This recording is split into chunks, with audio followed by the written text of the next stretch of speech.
Thanks very much. Thanks, Jonathan. It's a pleasure to be here. I spent a lot of time in this part of the world approximately 4 or 5 years ago when I was sort of looking for the home place of John Nixon, who will feature a lot later, an MP, of course, in Belfast, and very much a kind of famous or infamous loyalist, as it turned out, and also tracing the origins of William Coote, who was another important Unionist MP for South Tyrone.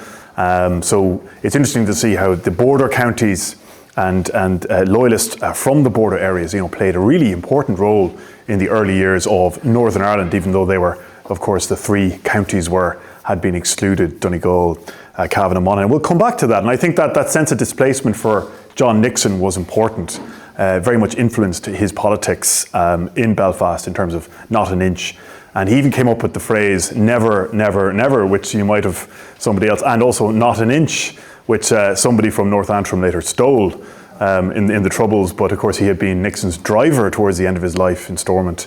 Ian Paisley-Gray was a significant admirer of John Nixon, although he claimed he could barely understand him sometimes because of that Ballyjames-Duff kind of Gradam Billis lilt that he had. He's kept his Cavan accent right until the end of his life. But Nixon is a complicated character, and I'll be getting into him. He's been often directly associated with a particularly horrific massacre in North Belfast, the massacre of the McMahon family on the 24th of March 1922, and that became essentially an established truth, and to the point that in 2022, for example, a Royal Irish Academy sort of study talked about how Nixon was the perpetrator.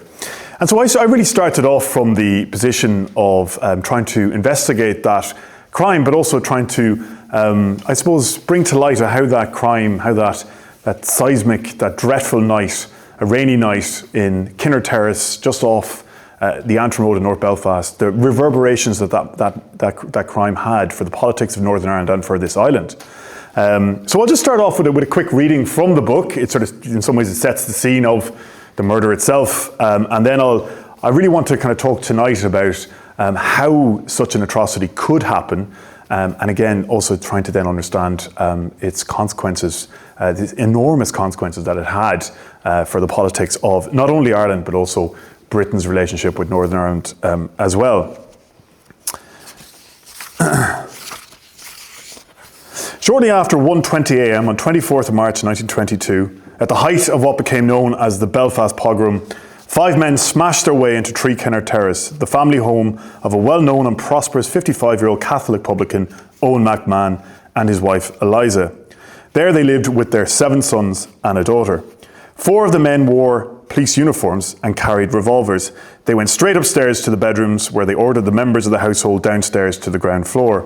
Eliza, her daughter Lily, and 18-year-old niece Mary Catherine were separated from the rest of the family. Eliza was brought downstairs to the drawing room, while Mary and Lily remained in their bedroom.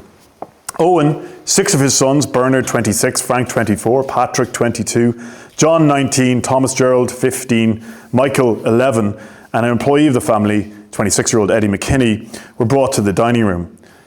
There they were lined up by the fireplace and addressed by a man with, quote, a round, soft-looking face and very black eyes, unquote, wearing a light brown trench coat, and who appeared to be the leader of the group. He told his captives to say their prayers. Seconds later, he raised his revolver and shot Owen in the head. Owen's sons, with the exception of Michael, were then shot in turn. John survived his wounds, the rest perished. Hearing the shot, his wife Eliza pulled up a window at the back of the house and screamed "murder" into the night sky.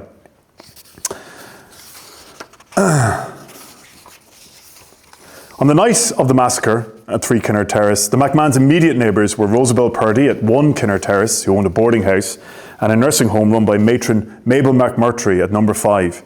Shortly after 1:20 a.m, residents of the nursing home recall being awakened by the sound of the McMahon's door being smashed in, followed by the crash of breaking glass. They listened to screams for help from the house and shots being fired. Nobody moved.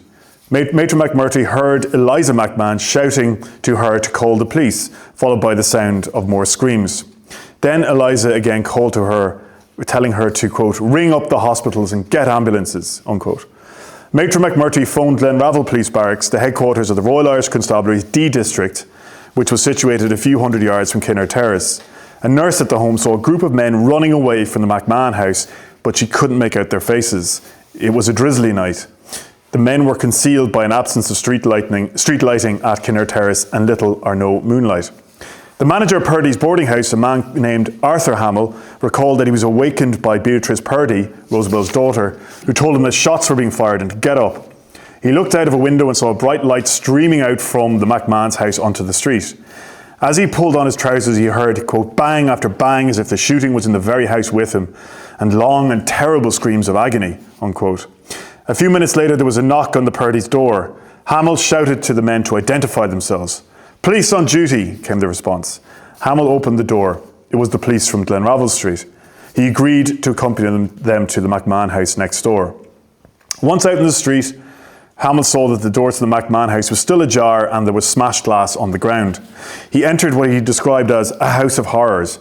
He first saw John McMahon sitting on a chair near the hallway entrance to the dining room. Blood was seeping from his nightshirt and he was struggling to breathe. Hamill moved towards him to help, but cut his feet on the smashed glass. He returned next door to get his shoes. When he came back, he saw Eliza McMahon in the hallway. He gave her his dressing gown to cover her son, John. Hamill then looked further into the dining room. Owen McMahon was, quote, writhing in agony on the door, unquote, near the fireplace. 4 of his sons and Eddie McKinney were dead or dying close by.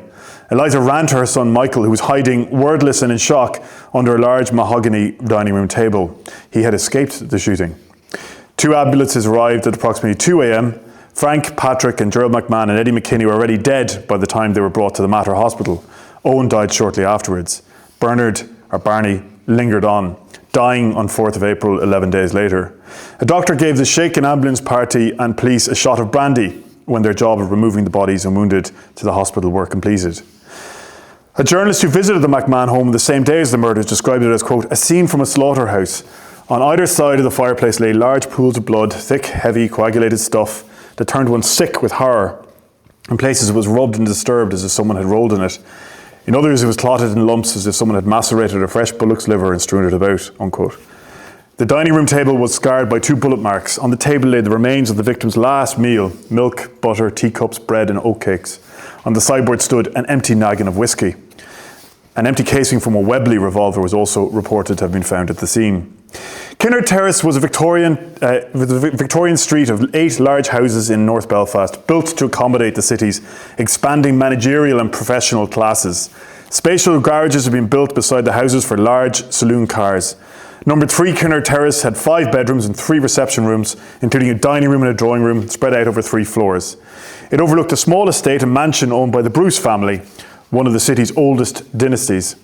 Before it was acquired by the Purdys, Number 1 had been the home of a Jewish family, the Berwitzes. From impoverished beginnings in Russia, Louis Berwitz had built up a substantial furniture business empire in Belfast. His son Charles served as an officer in the British Army. This was a middle-class enclave into which Belfast's sectarian street wars normally did not intrude. The McMahon murders stunned Belfast, a city that had already witnessed 2 years of violence by Republicans to secure Irish independence, and those who identified, of course, as Unionists or Loyalists who wished to preserve the connection to Britain. They also sent a shiver across the Irish Sea to a normally war-jaded British public. Winston Churchill told the House of Commons that, quote, one would have to search all over Europe to find instances of equal atrocity, barbarity, cold-blooded, inhuman, cannibal vengeance, cannibal in all except for the act of devouring the flesh of the victim, which will equal this particular event, unquote. So, in terms of who was alleged to have perpetrated this horrific crime, really sort of the finger was pointed very quickly at one man originally from near Ballyjames-Duff, John Nixon, right? So from Gradham, if those of you know it. And, Nixon was absolutely identified, something called the War Bulletin, which was published by the new Free State government, including and was overseen by Patrick O'Driscoll, among others, who was Michael Collins' brother-in-law. Made it very clear who had carried out the murder according to his interpretation of events. And so that assumption and that belief kind of really sort of penetrated down through the years until 2001. So when we had a situation where this Kinnaird Terrace, you can see the smashed door there. That's the police on the day of the murders from Glenravel Street. And we have I'll move on here. In 2001, we have David Trimble, who makes a really sort of stunning intervention on the case. And he says, John Nixon was a police officer whose name has been sullied by the IRA, i.e. that the only sources for the murder came from the Irish Republican Army in Belfast. These were not sources which any lawyer should rely upon. They were biased, it was exaggerated. That caused great offence in Belfast. And a lot of sort of claims and counterclaims were made between unionists and nationalists over whether these IRA reports could be trusted, what was the truth. And this all came from a series called Rebel Heart, which had been produced by the BBC around that time. Ronan Bennett had written the script, in which he clearly said the inspiration, the person who carried out these murders was John Nixon from County Cavan. And it was, he really sort of shot the scene in all its gruesome detail, actually beyond what the pathologist, what the post-mortem reports, claiming that Nixon had also stabbed his victims. And so, as a historian, I remembered that, and I was sort of curious as to, well, if the only sources we have are IRA sources, is that really all we have? Or perhaps there may be more material available that we just simply haven't found yet. And so I began to set out to ask, well, what happens if we can get some British sources, right, in terms of, because the British were in Belfast as well, there was a significant British Army presence. What did the British Army think of John Nixon, the Royal Irish Constabulary, the Royal Ulster Constabulary at the time? Because I was aware that a number of soldiers had been shot by police officers during that time, although that wasn't really highlighted in sort of Republican narratives who tended to highlight the colonial aspect of this was a British occupation in the north. And so when soldiers were trying to prevent burnings by police, as was happening in the early 1920s, I was aware that there were instances where the British Army ended up in conflict with the police. And so I thought, well, that might be interesting. If they're in conflict with the police, why are they in conflict with the police? And who do they believe why are police officers shooting soldiers and soldiers shooting police officers? Surely that should be investigated more in terms of the dynamics of the conflict. Something strange is going on there when one armed agency of the state is attacking another armed agency of the state. But of course, the narrative has sort of become very binary, i.e. sort of, this is a sort of an overarching Nixon is the very representative of British colonialism. And there was, often in many accounts, no mention of this tension between the British Army and the Royal Irish Constabulary or the Ulster Special Constabulary, the part-time police. And so I began to think, well, what about British Army accounts? What are they saying at this time? And so, well, first of all, I contacted the grandson of this man, who's the first head of the Royal Ulster Constabulary, who was a British Army officer before that, Charles Wickham, who also went on to be a principal, the head of the British police mission in Greece after the end of the Second World War, during the Greek Civil War.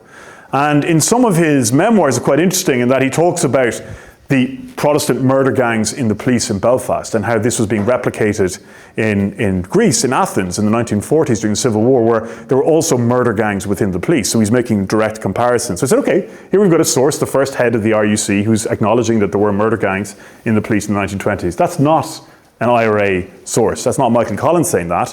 That's Lieutenant Colonel Charles Wickham. So that's important, right? The second thing is the resident garrison in the 1920s in Belfast was the Norfolk Regiment, right, from Norwich in the southeast in East Anglia, right, very far from Belfast, which is actually quite important in that it's one of the areas of Britain that has at that point, a very small Irish population. It was not particularly interested in Irish politics, actually. It wasn't like Glasgow, right? It wasn't like Liverpool. And so these soldiers who were present, I discovered that by looking at their regimental museum, that they had hundreds of pages of intelligence reports from this period, but they'd never released them. They'd never allowed anyone to access them. So I said, well, surely, 100 years has passed. It's time for someone to have a look, right, and see what they say. Permission refused, right? So these are too sensitive. You can't have these documents. And ultimately, the current British Army got involved in the decision making. Finally, eventually, after many appeals, the archivist kind of took my side and then made a strong argument that these should be released. And so I managed to get access to these very important files of reports from that period. And what they did confirm is that the army were very worried about police murder gangs, right? And they've named some people as being involved in murder. And John Nixon was one of them, right? So here we have a British Army source saying that the RIC, the Royal Irish Constabulary at the time, and the RUC later, after June 1922, that there were murderous elements within it. that were really problematic for the British Army. Now that might be difficult for those of us, of course, I'm originally from West Cork, right? So the British Army during the War of Independence, you're thinking is an entity that A, can carry out really brutal acts under martial law in Munster particularly, right? But also the west of Ireland. But here's an entity that's in conflict with loyalism during this time. Why are they in conflict with loyalism? And that's kind of what I wanted to get into today, is that trying to understand why the McMahon murders were never properly investigated, i.e. no one was brought to justice, reveals a lot about the relationship, not only about intercommunal relationship between nationalists and unionists in Belfast. It also reveals a huge amount about the relationship between Great Britain, particularly the British government, and the Northern Irish government, right, in 1921-22. And where you think the power might lie, i.e. London, isn't always the case, that there is a loyalist veto of violence. Just like the Ulster Worker Council's strike of 1974, sometimes loyalists can use terroristic violence to significant effect in terms of changing British policy. And that's precisely what happens in 2022, and that is what the McMahon murders are part of. And I'm also going to, towards the end of this talk, also point out that Nixon, for all his sins, and I believe there were many, is not the main suspect and was not the main suspect in the killing of the McMahons. And that is another complexity. This is all, I admit, complex stuff in terms of British Army, RUC, Ulster Special Constabulary, but there was more than one murder gang at play in Belfast in 1921-22. It suited the Free State to identify our man from Ballyjames, from Gradham, right, as the kind of bête noire, this figure that was this kind of who was everywhere, right, around Belfast. The reality was there were much more powerful people with a lot of connections to political figures in Belfast who were just as capable as carrying out murderous activities as John Nixon. So Nixon has been saddled with almost everything. If there's a murder, it must be Nixon. When in fact the reality is that if you look at the inquest reports and you look at British Army reports, a lot of the time that the murders are identified as being Nixon's gang are done by, for example, the auxiliaries, right? The Royal Irish Constabulary's auxiliary division. And indeed, eyewitnesses say they had, described the auxiliaries in very specific detail about their clothing. In that case, in the case of the McMahon murders, for example, we immediately have problematic evidence from John McMahon and Mary Catherine Downey, another survivor of that night, who say that the man had a strong Belfast accent, he was clean shaven, he was between 30 and 35. Well, anyone who knew our man from Ballyjames Duff would know he does not meet any of those criteria, right? So immediately, but that is not when you're talking to an American audience and you're the Irish government or you're talking to the Irish diaspora and you're producing a war bulletin like Patrick O'Driscoll was, you tend to sometimes keep it very simple in terms of who and trying to, I suppose, in some ways, look, propaganda can often be true, but sometimes it can get exaggerated as well, right? So during the Irish government and the Publicity Bureau saw themselves as trying to conjure up an image of British colonialism in Ireland, and Nixon was an ideal figure, because as we'll get on to, he was a very vocal man who took pride in being the bête noire of the IRA. And so he became a sort of, in many ways, a hate figure of the 1920s, an easily identified hate figure and then of course because he was regular police and he wasn't special constabulary, he was ideal then for, in the subsequent decades, as saying the RUC was born in sin, the sin of Nixon and the McMahons, and that became a theme then of the Irish government for many years afterwards. And again, Nixon, that's not to exonerate Nixon, there's a lot to blame Nixon for, as we'll get into. So the murders are important because they are symbolic. They are sort of a hinge moment in history where we can begin to understand something by looking at them very closely in terms of how they were able to take place, why the investigation was frustrated. The RIC, a man called District Inspector William Lynn, did try and investigate them. The British Army tried to investigate them. They had identified suspects and then they stopped investigating. Why do they stop investigating? That's where the power comes in, right? And we need to talk about that power. An institution as nominally powerful as the British Army is actually outflanked by elements of the Ulster Special Constabulary and extreme loyalists as well. Okay, so briefly, I mean, just in terms of, flicking back here a bit. Quickly, a repercussion of the McMahon murder is that on the same day, Richard Mulcahy, who's the new Minister of Defence in Dublin, The immediate repercussion is he is so shocked by these murders that he sits down and says, we may need to go back to war with Britain over this. If they keep attacking the minority, this means war. The treaty cannot survive if this is what is happening in Belfast. So, far from being totally uncaring, this new government does care. Michael Collins, the chairman of the provisional government, cares a lot about what's happening in the north. Their response is to say we need to carry out more burnings and more assassinations in Belfast. Right? We are not at peace with the Northern Irish government. We need a northern offensive in May 1922. That's what we need to start planning for. But another consequence of this is that far from being anti-treaty Republicans, much of the London IRA have already been tasked with carrying out assassinations of high-ranking figures who were linked to Prime Minister James Craig's government. Not necessarily the British government, but people like the former head of the British Army from not too far from here, like County Longford, right? So Henry Wilson, Field Marshal Henry Wilson, is retired from the British Army. He's now a Unionist MP for North Down. Okay, he's an advisor, security advisor to James Craig. And Joseph O'Sullivan, who's one of the people who shoots him dead at the end of British Army veteran, right, together with Reggie Dunn, who killed him on his doorstep in Mayfair in London. O'Sullivan's sister said he was directly inspired to do that, motivated to do that by the McMahon murders. And then when he read about them in the Irish War Bulletin, produced by Patrick O'Driscoll, he broke down and sobbed when he read of the murder of the McMahon family in Belfast. Then he straightened himself up and said, someday we'll have our revenge on those who planned the pogroms. Now, might be a little bit sort of, memory might be played, but certainly she was very consistent in saying the McMahon murders motivated him to go out and shoot dead Henry Wilson. What's the consequence of Henry Wilson's murder?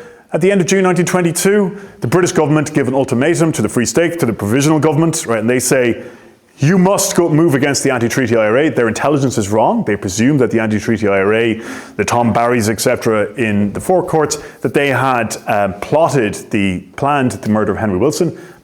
That's not clear at all. But nonetheless, they assumed that, and the government, Michael Collins' government, came to the conclusion that it was now time. The timing of the Civil War is directly related to the killing of Wilson. So we already see the immediate reverberations in terms of the Belfast murders, particularly the McMahon murders, motivating attacks like the assassination of Henry Wilson. Now, briefly, just in terms of a reminder, so just in terms of the scale of the, Loyalists began the major movement that led to the bringing the arms en masse into Irish politics in the early 20th century. Of course, we know what Ulster began, right? The nationalists then sort of set up the Irish volunteer movement. Splits within the volunteer movement may lead to Easter Rising, etc. But we need to remember that the UVF in 1914 had over 90,000 men, and they were much better armed than the Irish Volunteers. And much of these weapons are still available to them in 1918 and 1919. Ultimately, the British Army managed to seize a lot of the weapons, a lot of the ammunition, and there's sort of a strange kind of pact whereby at some point they might hand them over to the new Northern Irish government. They actually do that in February 1922, which is spectacularly ill-timed given the scale of violence. But the UVF is so they have been training for conflict, of course, have been recruiting people, and they're still there in 1918-19 as a potential force to resist Home Rule or any sort of movement towards a 32-county state. An important individual, Colonel Neville Macready in 1914, who goes on to be the overall commander of the British Army on the island of Ireland during the War of Independence and during early 1922 as well. He's a bit of an outlier in some ways because when he's in Belfast, he tells the Royal Irish Constabulary that they should go to Larne, where the arms are coming in for the UVF, and start shooting. Right? So at the same time as you have the Curragh Mutiny, which we remember the Curragh Mutiny, there's also elements, the British Army is quite split. You have elements like Macready saying, why is he so annoyed with the UVF? Because he says, we're going to be at war with Germany very soon. This is traitorous behaviour. Why would you import weapons from Hamburg when we're going to be at war with Germany? This is disloyal. Therefore, these traitorous people need to be dealt with. That's Macready he's a very blunt individual who has very blunt views on things. And that's quite different to obviously the Irish officer in the British Army down in the Curragh who threatened to mutiny if the British Army insists that they go to Ulster, including here, to suppress the UVF, right? And so there's a lot of splits. The British Army is quite split on loyalism, and Macready never forgets 1914. And so when he's in charge of the British Army in 1922, that informs his approach, which we'll get to later.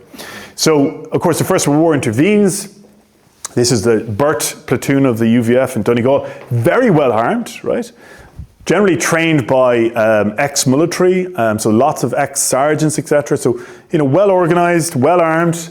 And then these individuals are clearly going to pose a serious threat to the British government if they want to sort of negotiate with Sinn Féin after Sinn Féin's election victory in 1918. So this is something that the British government should be thinking about. How do we deal with the loyalist armed veto? They might try and veto our arrangements, but they don't really sort of give it as the serious consideration it needs.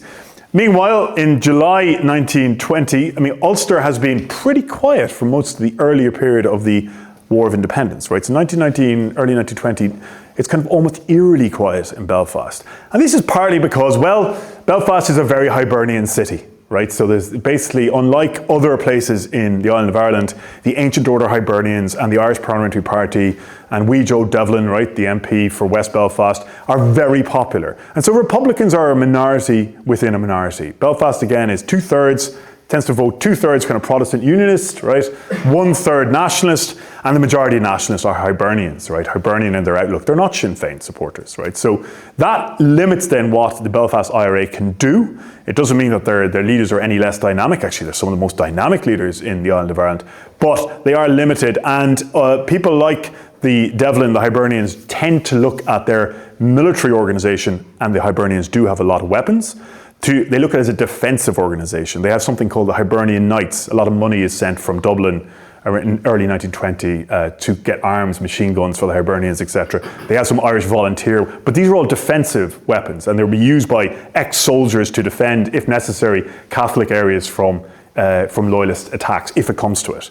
So a lot of people are trusting the Hibernians to kind of keep them safe at this period, as opposed to looking to Sinn Féin as a defensive organisation. And if you're in Belfast as opposed to Derry, defence is what you're thinking about, because you are an exposed minority in North East Ulster.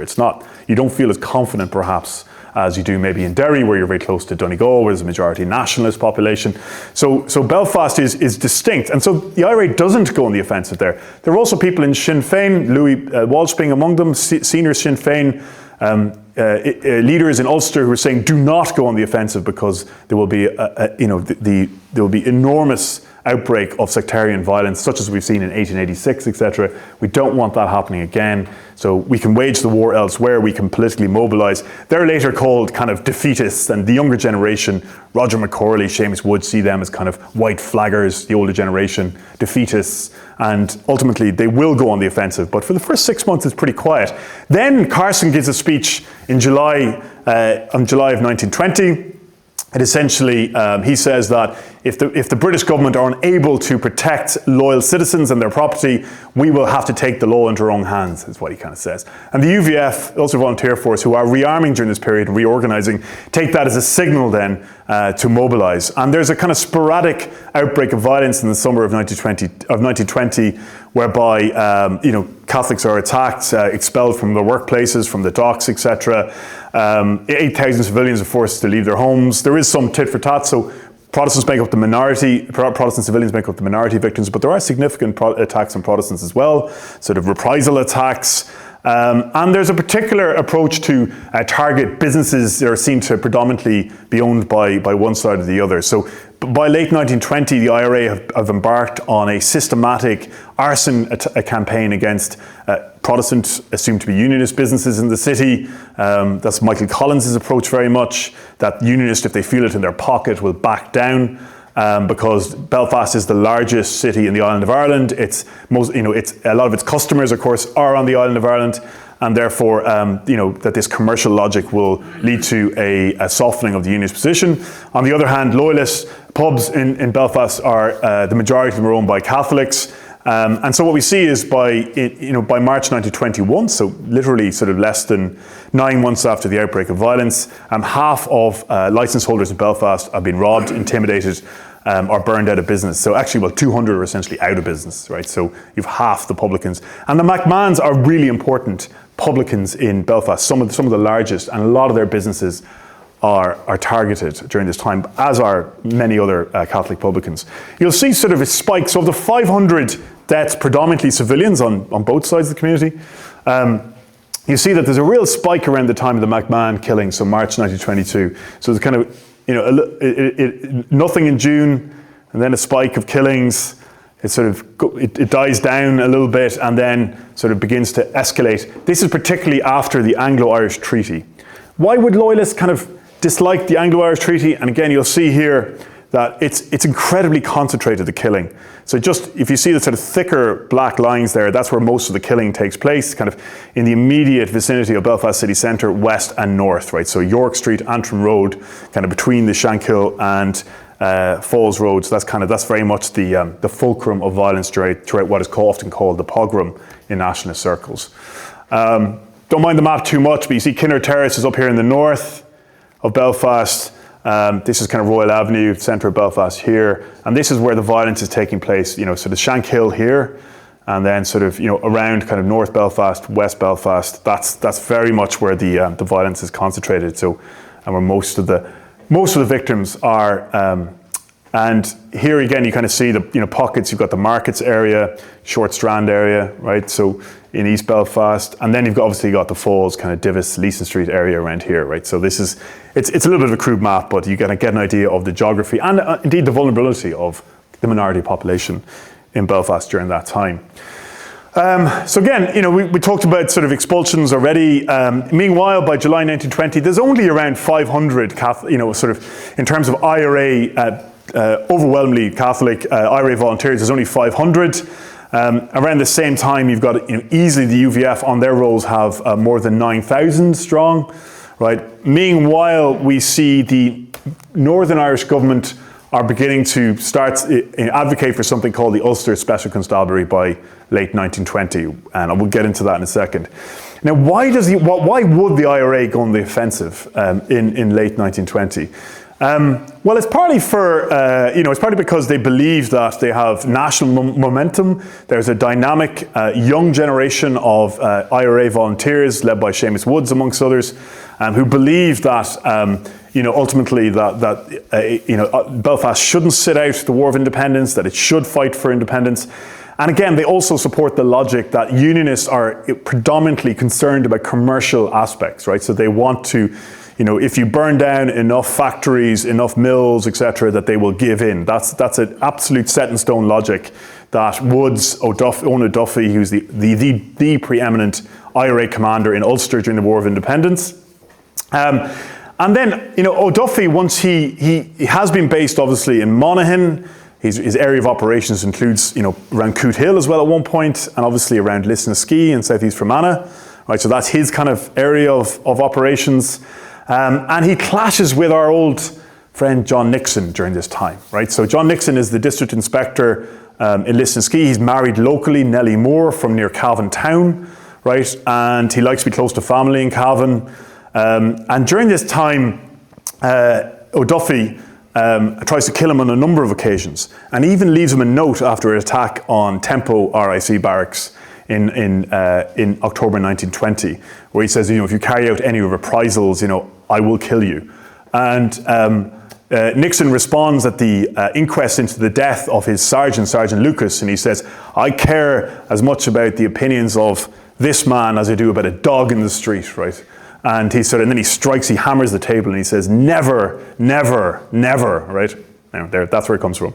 So he's kind of, and this makes all the newspapers. What a hero for loyalist Ireland, right? This is kind of a guy who's, rather than hiding from the IRA, this is a man who's challenging them directly. Come and get me, essentially, is what he's saying, right? And so, unfortunately for Belfast, these two guys are complete nemesis, right? They really hate each other. There's a lot of personal hatred. And they both arrive at Belfast at the same time, right? So Nixon is transferred from Lisnaskea because his life is in such danger from O'Duffy that the RAC decide to move him to West Belfast, right, to C District around the Shankill area. And O'Duffy joins him as the Truce Liaison Officer in July 1921. And rather than being a Truce Liaison Officer, He very much is is sort of somebody who immediately tells the Belfast IRA, there is no truce, do not observe it. And similarly, after the Anglo-Irish Treaty, he says, we are at war with Northern Ireland, right? So he is not there to try and adhere to any truce. He is there to coerce the end of this kind of nascent partition, to get rid of Northern Ireland, right? That's his job. Collins has told him that. And meanwhile, he starts trying to kill Nixon again, right? He's like, oh, Nixon's here, right? So immediately starts trying to get his men to target Nixon, who's very careful about his personal security. What's happening to Nixon? Well, meanwhile, as all this is going on, a number of his neighbours are being targeted right near Ballyjamesduff. He believes that's because of him personally.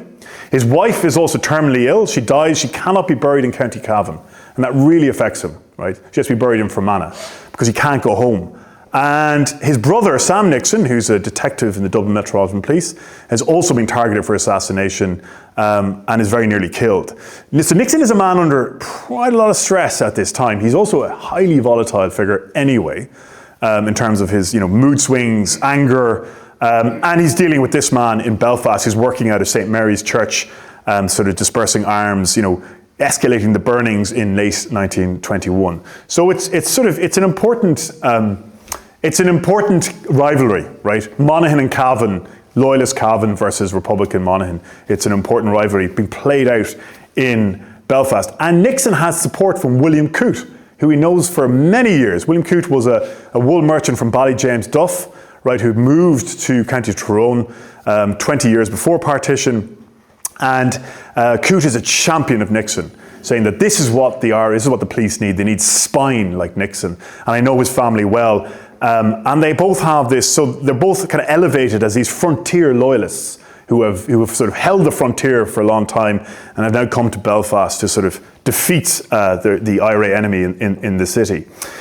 So again, we have this large-scale burnings, but interestingly, very little IRA violence against the British Army. Why is that? Well, from July 1920, it's very obvious that the only force, the IRA are quite small.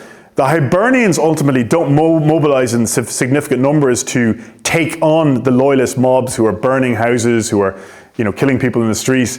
And a lot of the shooting of loyalists in August and September 1920 is done by the British Army. Okay, so they are the ones sort of suppressing a lot of the rioting.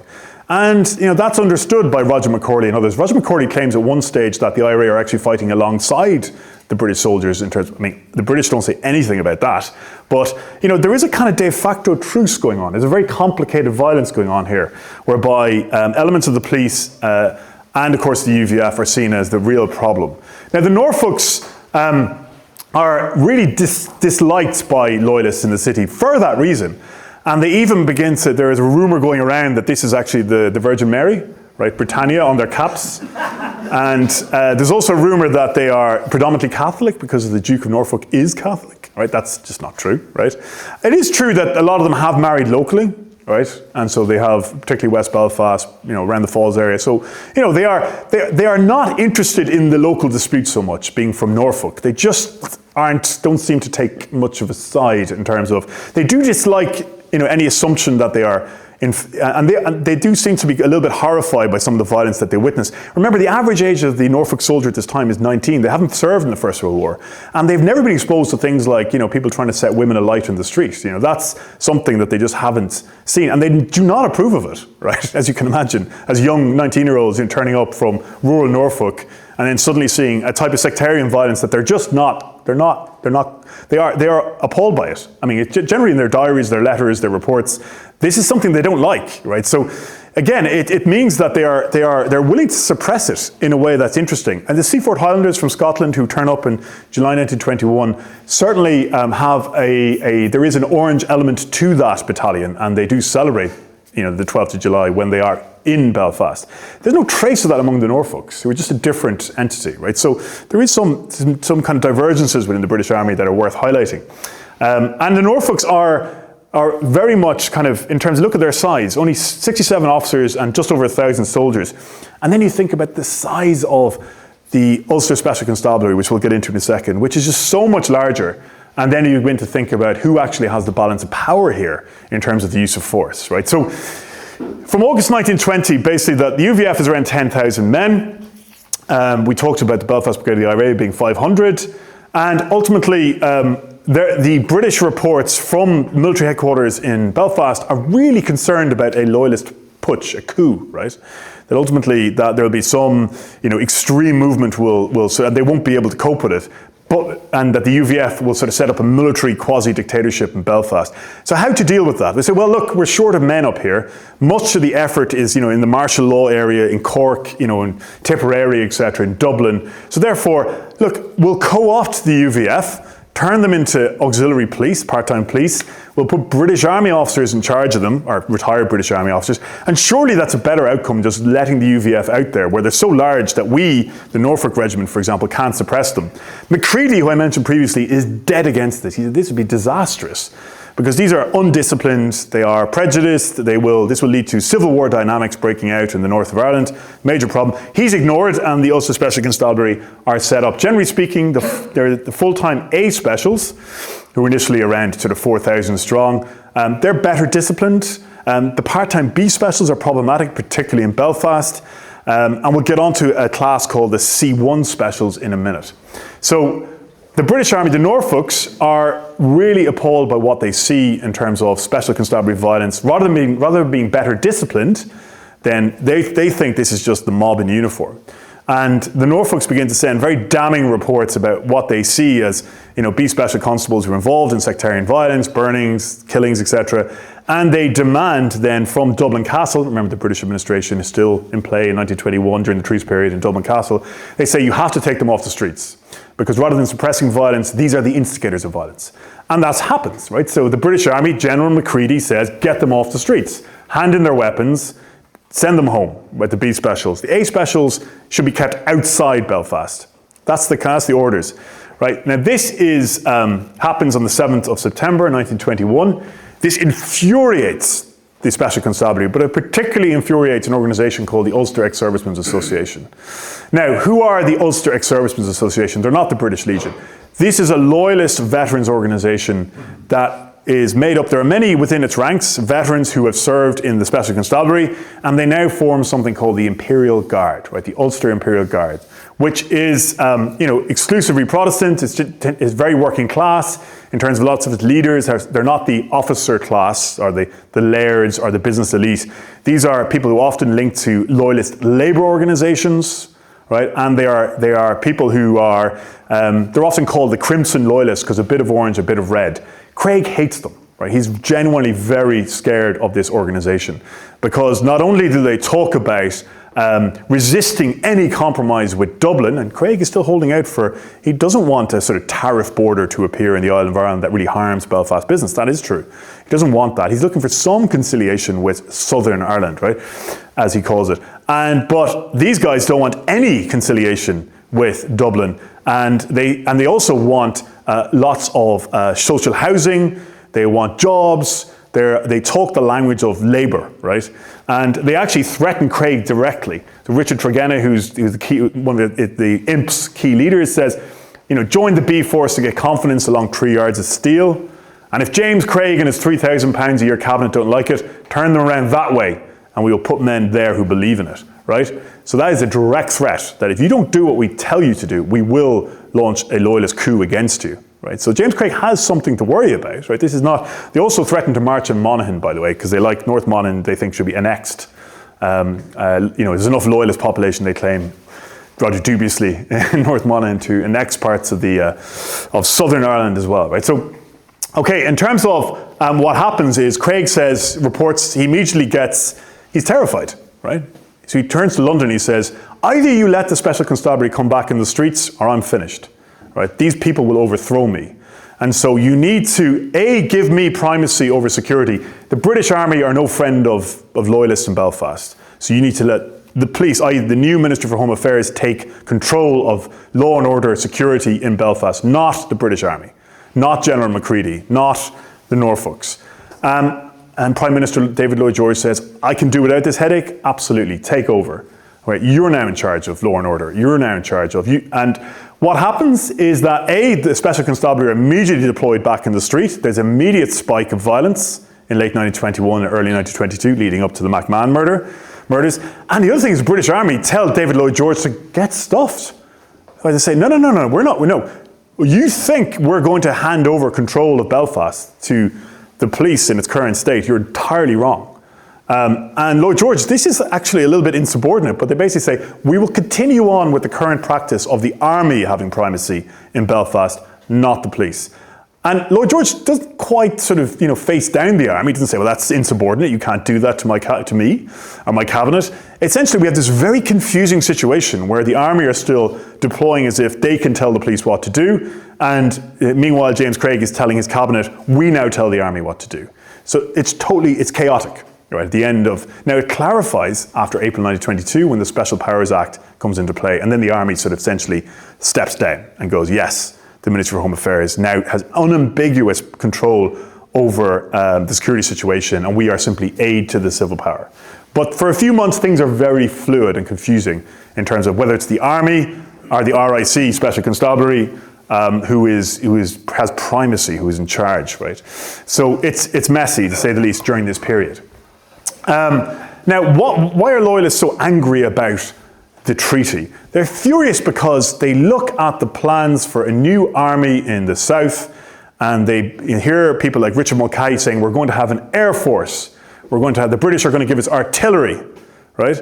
If you're in Northern Ireland, you think they're getting artillery? They're having an air force?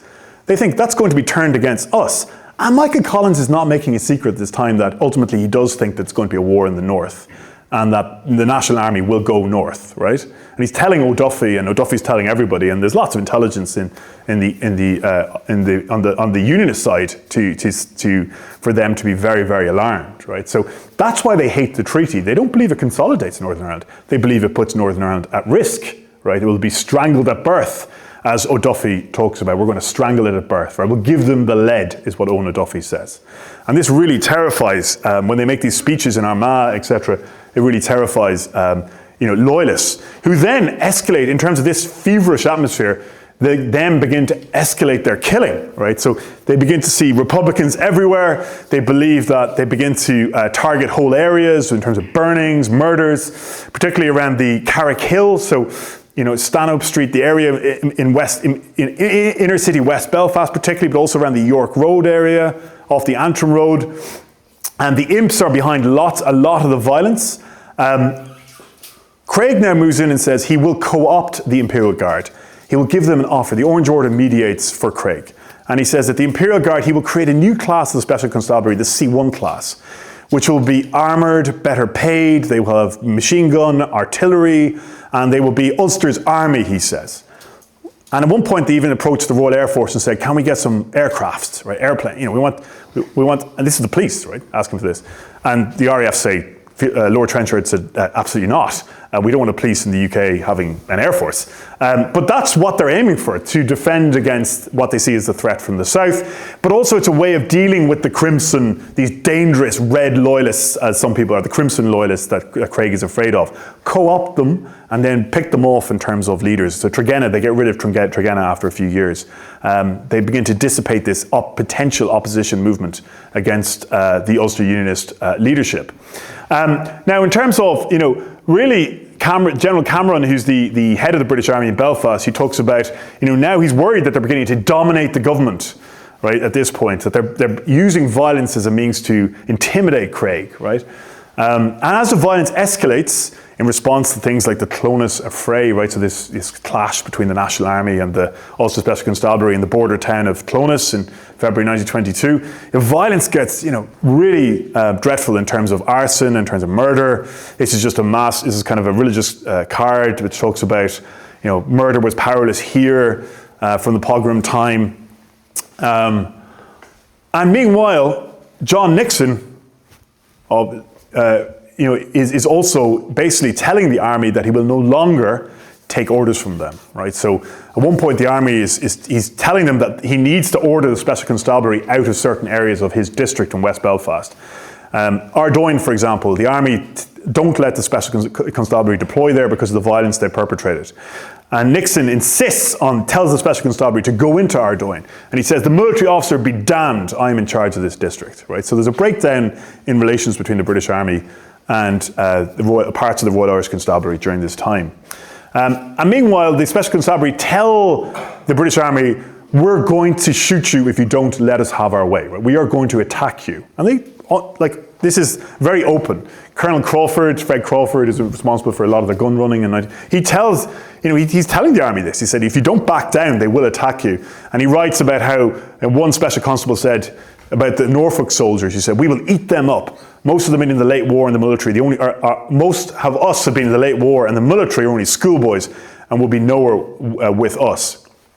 In fact, the Norfolks don't just run away, right? They do actually stand up. They are professionals, so they've had a lot more training than perhaps some of the veterans, and they shoot dead at least 8 policemen that I can identify, possibly more, right? B or C1 specials between January and April 1922.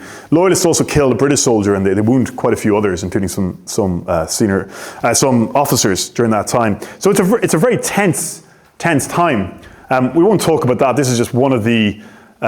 This is basically sort of this Jimmy Kelly, who's a journalist for the Irish News, kind of talks about, some of the Norfolks actually end up like this guy, end up being a bit of a folk heroes, in terms of West Belfast, because they intervene at key times to prevent massacres from taking place, and there seems to be so. Then we get on to March 1922. So the scene is we've got this escalating violence. It's reaching its height by early March 1922. Relations have completely broken down in West Belfast particularly, but also parts of North Belfast between the Special Constabulary and the British Army.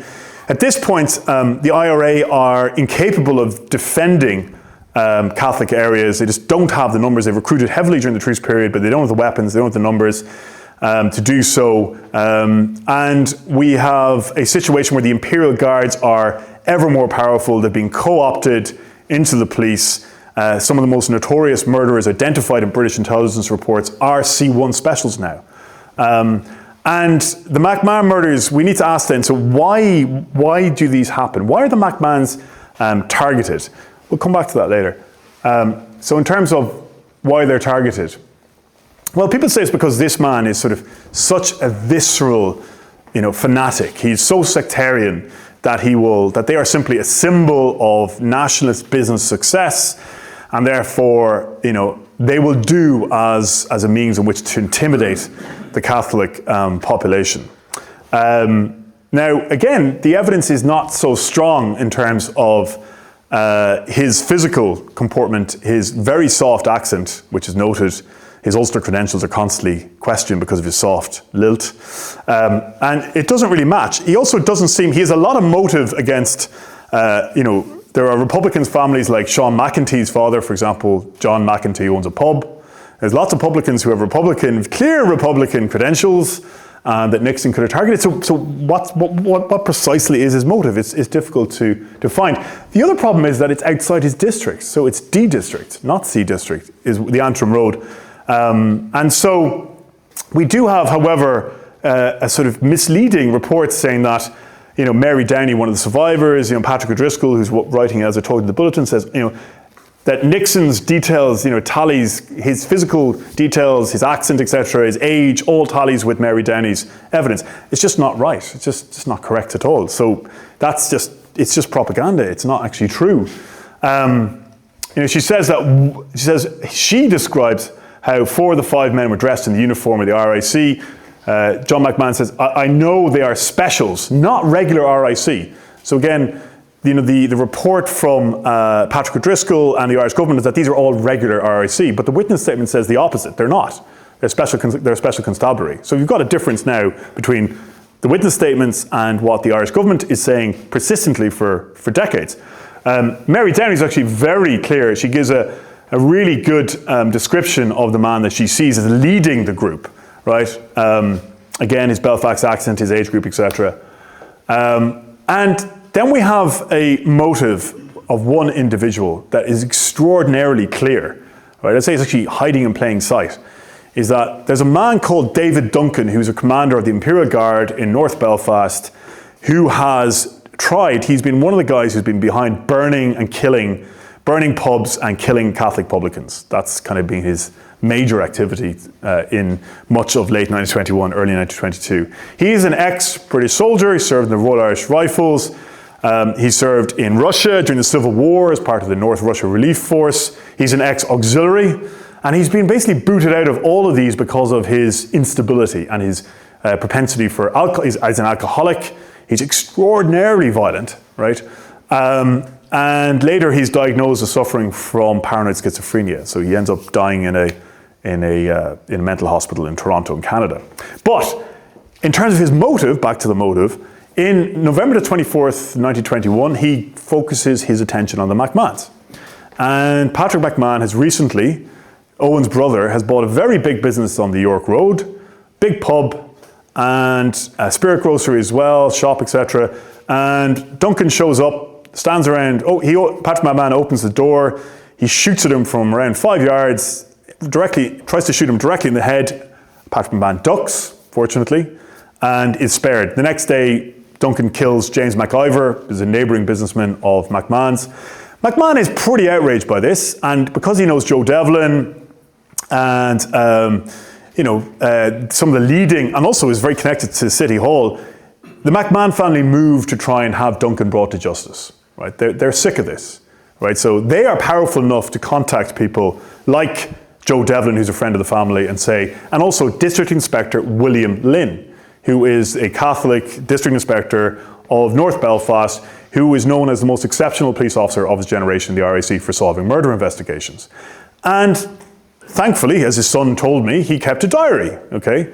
And his diary is very specific that he's very good at following up and identifying Duncan's crimes. And and eventually the McMahons, there is an unusual situation whereby Catholics begin to come forward and give evidence. And this is very, very rare in Belfast, because when it's happened before, and Lynn has come from, he's come from a situation where he was in West Limerick, really good there also at suppressing the IRA and providing, gathering evidence.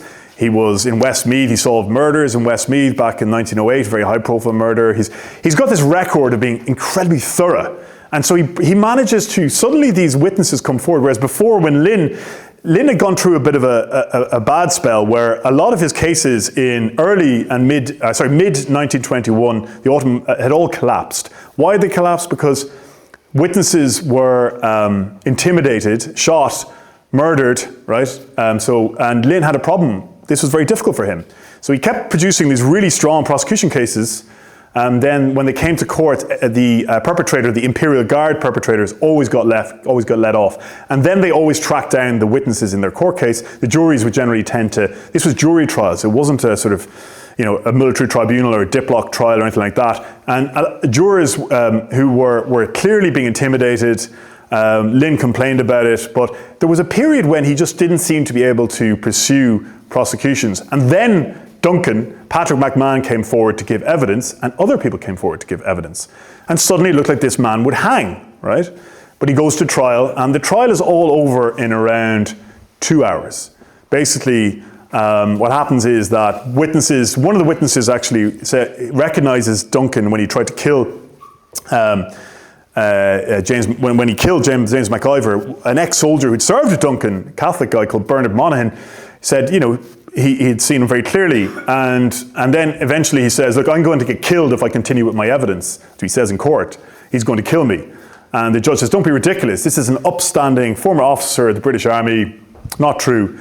And the case is actually thrown out of court very quickly. The evidence is laughed off, including by the judge, who says it's all hearsay, it's nonsense. D.I. Lynn's own sergeant, right? His own sergeant gives evidence against him. Right, so a guy called Sergeant Rob basically stands up and says, Duncan is an upstanding citizen. I don't know what the district inspector is talking about. I can vouch for him as an absolute model citizen of North Belfast. And so the judge says, all your witnesses are confusing. Their evidence is incoherent. Your own sergeant is against you. Throw the case out. Patrick McMahon immediately flees Belfast because he knows what's coming. Right, Bernard Monaghan joins the National Army, ends up fighting in the Civil War in Kerry. Right, in the Dublin Guard, and is shot by his own men, actually, in tragic circumstances. They all leave. Who's left? Owen McMahon. Right, he doesn't leave. He's warned in the week. So the trial is the end of February. 3 weeks later, his family are attacked. He's warned that there's an attack coming. And it is this man who has a grievance against him and who matches all the physical characteristics, including an age group and accent, rather than John Nixon. So this is District Inspector William Lynn, who fails to successfully prosecute Duncan when it comes to the attempted murder on Owen McMahon's brother. And immediately after the McMahon murders, he moves very quickly to identify. He begins to move into the area of North Belfast. He spends a lot of time going to Special Constabulary barracks in the immediate area of York Road, Antrim Road, in North Belfast, not West Belfast, not where Nixon is, in West Belfast. And he then meets with the head of the RIC. They have a conference. He meets with the military. Around the same time, there is a massacre, the Arnon Street massacre, where 6 Catholics are murdered, including some children are also shot. And he's doing simultaneously also moves into Nixon's barracks, takes over Nixon's barracks off the Shankill Road, Brown Square barracks. He asked the military to organise a lineup of serving police officers, the RIC in Nixon's district for the Arnon Street killings, and the Special Constabulary in North Belfast for the McMahon killings. That's his aim, right? And Nixon says, absolutely not. We will not be judged, he says, by the horrors of Stanhope Street, right? So, witnesses to murders there. So that's when I say Nixon's not, I'm not exonerating Nixon here. Nixon is determined to cover up his own men in West Belfast, and meanwhile, the Special Constabulary also are not complying in North Belfast either. The military at this point are 5,000 strong in Northern Ireland at the time. Special Constabulary are 31,000 strong. Okay, so the military have a decision to make now. Do they try and force this through? Do they ask for reinforcements from Britain so they can arrest large numbers of police officers, force them to do a lineup for the various crimes that they believe in their intelligence reports? They identify the people who they believe to carry these things out. Do they then ask witnesses to come forward, pick them out, and just completely cleanse the police in Northern Ireland? Get rid of all this murderous element. Do they do that? Do they face down murder and totally reform the police in Northern Ireland? That's actually what... we'll come back to this. That's actually what the Norfolks do recommend. And they say that, I'll come back here in a sec, bear with me. They say the British Army's loyalist dilemma. This is the intelligence report from the 4th of April. So after the McMahon murders and then the Arnon Street killings in West Belfast, this is what the intelligence officer writes at the time. In my opinion, it is extremely important, if we wish to retain the confidence of the Roman Catholic population, to push the inquiry into the Saturday murders, he's talking about Arnon Street, to a definitive conclusion. But Nixon orders his men not to cooperate, right? He says, the military have no authority to make you take part in a lineup for identification. Do not adhere in any way with military officers' orders. What should have happened in response? Well, clearly he should have been fired. Okay, he's clearly, refusing to cooperate with an inquiry that's led by D.I. Lynn, together with the military. So what happens? What does Lynn do? Lynn just backs down. Why does he back down? Does he want to see the McMahon murders happen again? This is what it's hard to say for certain, but suddenly his investigations just stop. He entirely stops investigating. No more investigation, no more reports. Actually, he begins to eventually even say, maybe it wasn't the police. Right? Now, why would a man of his intelligence do that? Well, I can only surmise, and it is me just suggesting here, that he's seen what's happened with the Patrick McMahon case. He's seen what happened with multiple witnesses being shot, including a young boy of 14 years of age in a previous case.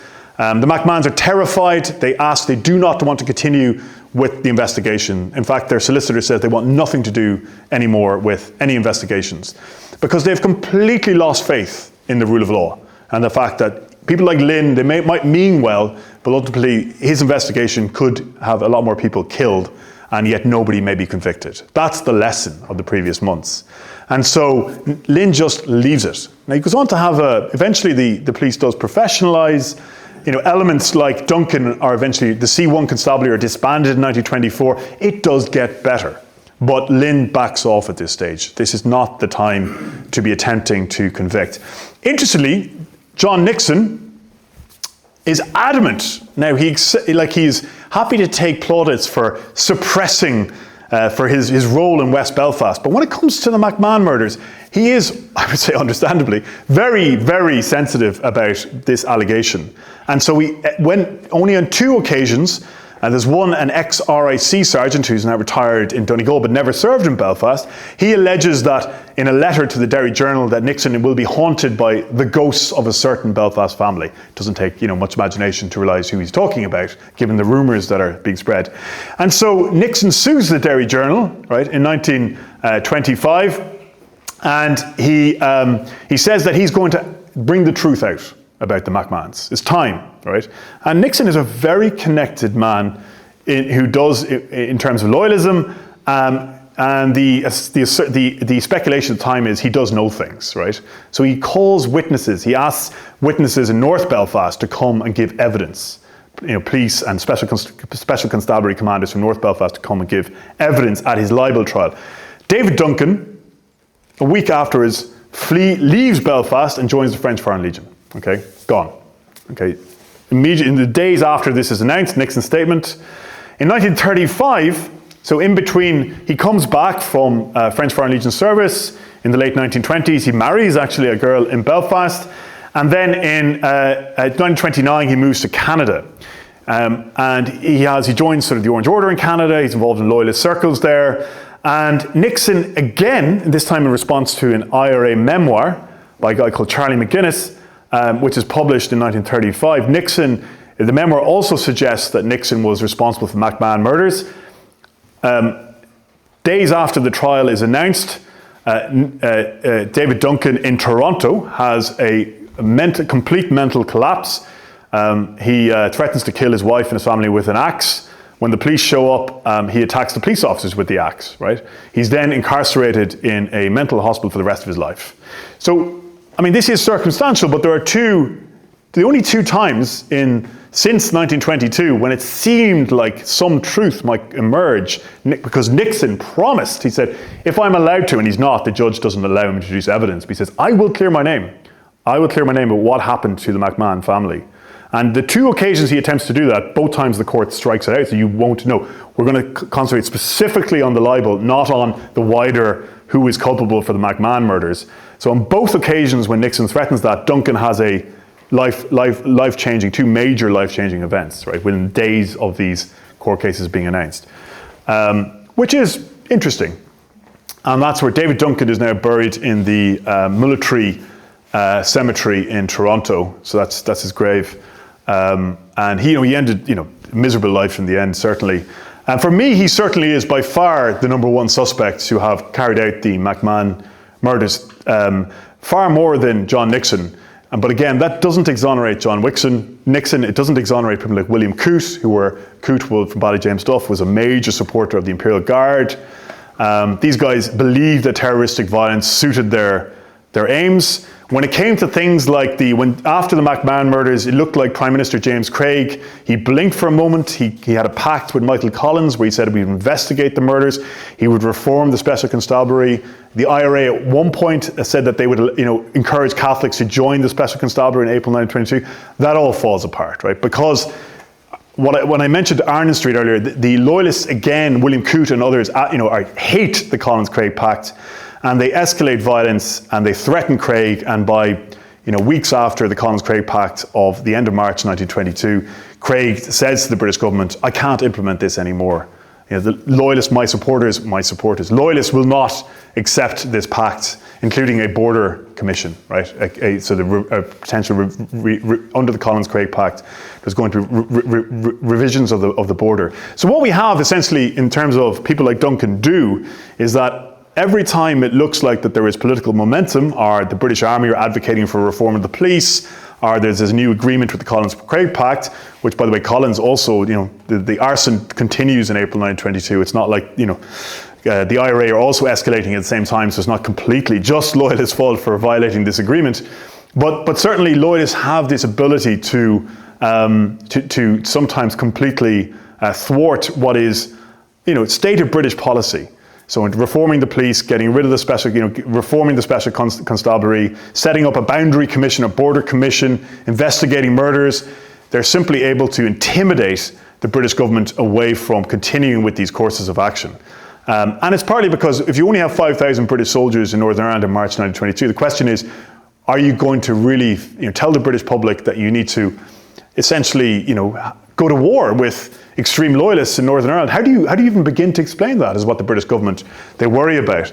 And so they accept that they've been outflanked. So if we look at, and then I'll finish here, if we look at what Tom Jones says in March 1922, he admits he's Lord George's principal advisor on Irish affairs during this period. He says, we've been completely played by loyalists. They've completely outflanked us.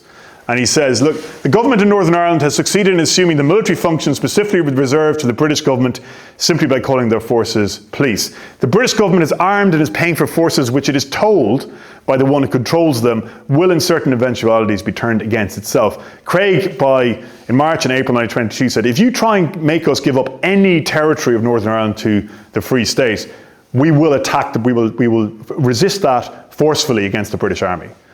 The police will forcefully resist that being implemented. So that is, you're talking about police, that is essentially, threatening to, so the British Army try and, hand over parts of County Fermanagh, for example, that the police will resist that. So, Jones is stunned by this. He says, this is completely attacking the writ of London over a part of the United Kingdom. But then he writes later, he says, but then we would have to send 20,000 more troops to Northern Ireland to face this down. We can't afford them, we don't have them, so let's just ignore it. Okay? But by ignoring it, they obviously sow the seeds for, significant, to say the least, absolute disenchantment. They sow the seeds and even General Cameron says that if we don't reform the police now in 1922, at some point the British Army will have to come back to face down exactly the same problem we're facing right now. So this might go away for a time, but it's going to come back, right? And the British Army will be back, which is kind of prophetic, right, in terms of what we know happens in the 1960s. So, and the Ulster Special Constabulary are not disbanded. They are not reformed in the way that Cameron and others want. So he is a little bit prophetic about it. And the McMahon murders, the failure to investigate the McMahon murders, the failure to convict or even sort of arrest the main suspects that D.I. Lynn has identified, is in itself as well, it is very much a kind of an original sin of Northern Ireland, which is not forgotten by nationalists, and that the absence of justice and transparency then during this period leaves a poisonous legacy for many decades afterwards. Thank you.